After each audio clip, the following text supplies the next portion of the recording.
নমস্কার, অ্যাস্ট্রোচেক চ্যানেলে আসার জন্য সকলকে অসংখ্য ধন্যবাদ। ৩রা মার্চ ২০২৫, বাংলার ১৮ই ফাল্গুন ১৪৩১, সোমবার। আজকের দিন আপনাদের জন্য ঠিক এরকম কাটতে চলেছে সেই সম্পর্কে আজকের আমাদের এই আলোচনা। আজকে সূর্যোদয় হবে ৫টা ৪৬ এবং সূর্যাস্ত যাবে বিকেল ৫টা ৪১। আজকের তিথি থাকবে শুক্লপক্ষের তৃতীয়া তিথি এবং আজকের নক্ষত্র থাকবে অশ্বিনী নক্ষত্র। আজকের দিনের রাহুকাল থাকতে চলেছে সকাল ৮টা ৫৩ থেকে বেলা ১০টা ১১ পর্যন্ত। এই সময়কালে যে কোনো শুভ কর্ম করা থেকে নিজেকে বিরত রাখবেন।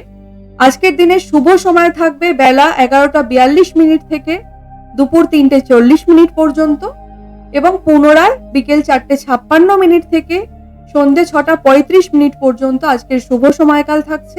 এই সময়কালে আপনারা যে কোনো গুরুত্বপূর্ণ কর্মের সূচনা করলে ভালো ফলাফল পাওয়ার সম্ভাবনা অনেক বেশি থাকছে। আজকে চন্দ্রমা থাকবে মীন রাশির উপর। তুলা রাশির জাতক জাতিকাদের শারীরিক ক্ষেত্রে আজ অত্যন্ত যত্নশীল থাকতে হবে। আজ পরিবারের কোনো সদস্যের শারীরিক অসুস্থতার কারণে অর্থ ব্যয় প্রবল মাত্রায় বাড়তে পারে। পরিবার কেন্দ্রিক জায়গা মোটামুটি ভাবে যথেষ্ট শুভ থাকবে, তবে মানসিক একটা চাপ কিন্তু সারাক্ষণ আপনার মনের মধ্যে চলতেই থাকবে। আজ আপনাকে নিজের খরচের প্রতি বিশেষ যত্নশীল হতে হবে। অহেতুক খরচা করা থেকে নিজেকে বিরত রাখুন।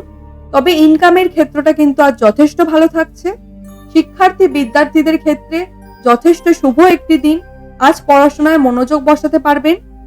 উচ্চশিক্ষার ক্ষেত্রে দিনটি বিশেষ শুভ থাকছে।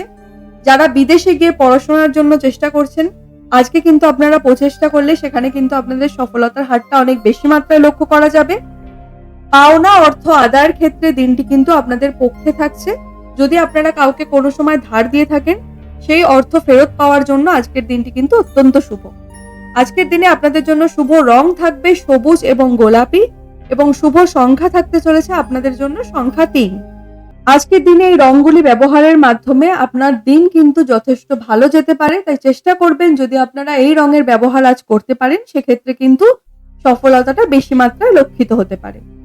আমাদের চ্যানেলের দৈনিক রাশিফল এবং মাসিক রাশিফল পেতে চ্যানেলটিকে সাবস্ক্রাইব করে পাশে থাকবেন। অনুষ্ঠানটি কেমন লাগলো অবশ্যই কমেন্টের মাধ্যমে জানাবেন। সকলে সুস্থ থাকবেন, ভালো থাকবেন, সকলের মনস্কামনা পূর্ণ হোক, এই আশা রেখে আজকের এই অনুষ্ঠানটি এখানেই শেষ করলাম। ধন্যবাদ।